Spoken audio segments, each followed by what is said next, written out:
মাসের 5 তারিখ ফ্যাসিস্ট শেখ হাসিনা ছাত্র জনতার গণঅভ্যুত্থানের মুখে বাংলাদেশ ছেড়ে পালিয়ে যেতে বাধ্য হয়েছিলেন।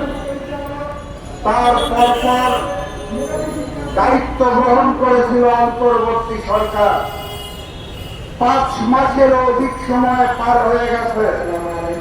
তারা দায়িত্ব নেওয়ার পর থেকে বাংলাদেশের প্রত্যেকটি গণতান্ত্রিক রাজনৈতিক দল, প্রত্যেকটি স্বাধীনতাকামী সংগঠন এবং বাংলাদেশের জনতা স্পষ্ট ভাষায় একবার নয়, দুইবার নয়, বারবার করে তাদেরকে অনুরোধ করেছে, বিনয়ের সাথে বলেছে, দেখা সাক্ষাৎ করে বলেছে, বৈঠকের মাধ্যমে বলেছে, মিছিল মিটিং এর মাধ্যমে বলেছে, আপনারা একটি রোডম্যাপ ঘোষণা করুন। অত্যন্ত দুঃখজনক হলেও সত্য, 5 মাস বেরিয়ে যাওয়ার পরেও অন্তর্বর্তী সরকার একটি রোডম্যাপ সুস্পষ্টভাবে ঘোষণা করতে পারে নাই। আমি জানি না কি কারণে, কার প্রয়োজনে, কার প্ররোচনায়, কোন উদ্দেশ্যে অন্তর্বর্তী সরকার একটি রোডম্যাপ ঘোষণা করার জন্য বিলম্ব করছে। অনেকেই আমাদেরকে ভুল বোঝে, অনেকেই মনে করেন দ্রুত একটি নির্বাচন দিয়ে আমরা ওদের ক্ষমতায় যেতে চাই, এর জন্য রোডম্যাপ চাচ্ছি। রোডম্যাপের অর্থ হচ্ছে দায়িত্বশীলতা। একটি রোডম্যাপ মানে শুধুমাত্র নির্বাচনের দিন ঘোষণা নয়। একটি রোডম্যাপের অর্থ হচ্ছে অন্তর্বর্তী সরকার কতদিন ক্ষমতায় থাকতে চায়, কোন কোন বিষয়ে কাজ করতে চায়, কি কি সংস্কার করতে চায়, কবে করতে চায়, কোন পন্থায় করতে চায়, সর্বশেষ নির্বাচন দিয়ে কবে বিদায় নিতে চায়, এই সম্পূর্ণ বিষয়টা হচ্ছে একটি রোডম্যাপ।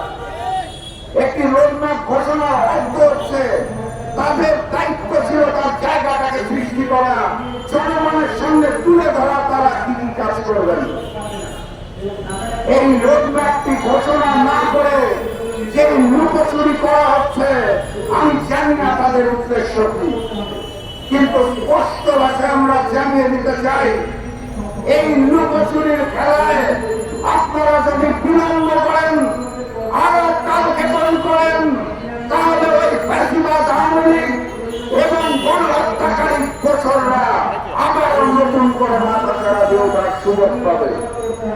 অতএব অন্তর্বর্তী সরকারকে স্পষ্ট ভাষায় জানিয়ে দিতে চাই, আর কালক্ষেপণ বিলম্ব করবেন না।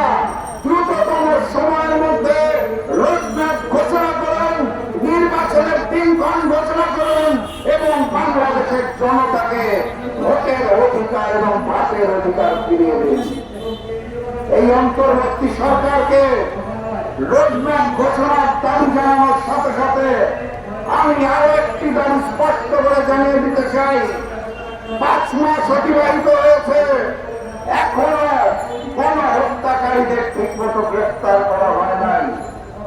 আমরা এখনো জানি না অন্তর্বর্তী সরকার দায়িত্ব নেওয়ার পরে ক্যান্টনমেন্টের ভিতরে কাদেরকে আশ্রয় দেওয়া হয়েছিল, কাদেরকে প্রশ্রয় দেওয়া হয়েছিল, কোন উদ্দেশ্যে, কাদের সহযোগিতায় ওবায়দুল কাদের সহ আওয়ামী বড় বড় নেতারা দেশ ত্যাগ করতে পারলেন, আমরা এখনো জানি না। অন্তর্বর্তী সরকারকে বলতে চাই, আওয়ামী লীগকে ক্ষমতায় নেওয়ার জন্য, ফ্যাসিজমকে প্রতিষ্ঠা করার জন্য, বাংলাদেশকে ভারতের পরব রাজ্য বানানোর জন্য যে সকল দোসররা তাদেরকে সহযোগিতা করেছিলেন, তারা ঘোড়া আম ঘুরে বেড়াচ্ছেন।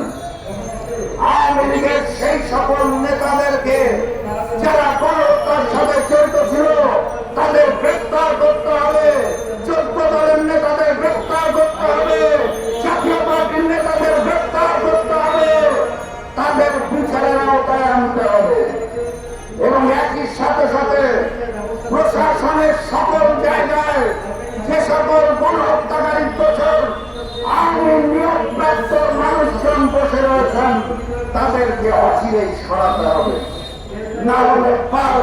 ষড়যন্ত্রের মুখোমুখি আমাদেরকে হতে হবে। সচিবালয়ের আগুন ঘটনা আপনাদের মনে আছে, এই পাশের পক্ষে আগুন, ওই পাশের পক্ষে আগুন, বলা হলো আগুন নাকি ছড়িয়ে গেছে। আগুন ছড়ানোর সময় আওয়ামী লীগের পরিকল্পনায় এই পাশের রুম থেকে ওই পাশের রুমে ছড়িয়েছে, মাঝখানের পক্ষগুলোতে আগুন ধরে নাই। এই সকল ষড়যন্ত্র আমরা দেখতে চাই না। অতএব দ্রুততম সময়ের মধ্যে রোডম্যাপ ঘোষণা করুন, দ্রুততম সময়ের মধ্যে আওয়ামী ফ্যাসিস্ট গণহত্যাকারীদের গ্রেপ্তার করুন এবং আওয়ামী গণহত্যাকারীদের প্রচার যারা প্রশাসনের বিভিন্ন জায়গায় রয়েছে তাদের নিয়োগ বাতিল করুন। সংগ্রামী সাথী এবং বন্ধুগণ, আল্লাহ ছাড় দেয় কিন্তু ছেড়ে দেয় না। দেশনেত্রী বেগম খালেদা জিয়া রাষ্ট্রীয় প্রটোকলে জনগণের সম্মান, শ্রদ্ধা, ভালোবাসা নিয়ে রয়্যাল অ্যাম্বুলেন্সে করে দেশ ত্যাগ করেছেন চিকিৎসার জন্য। আর ওইদিকে ফ্যাসিস্ট শেখ হাসিনা ভারতের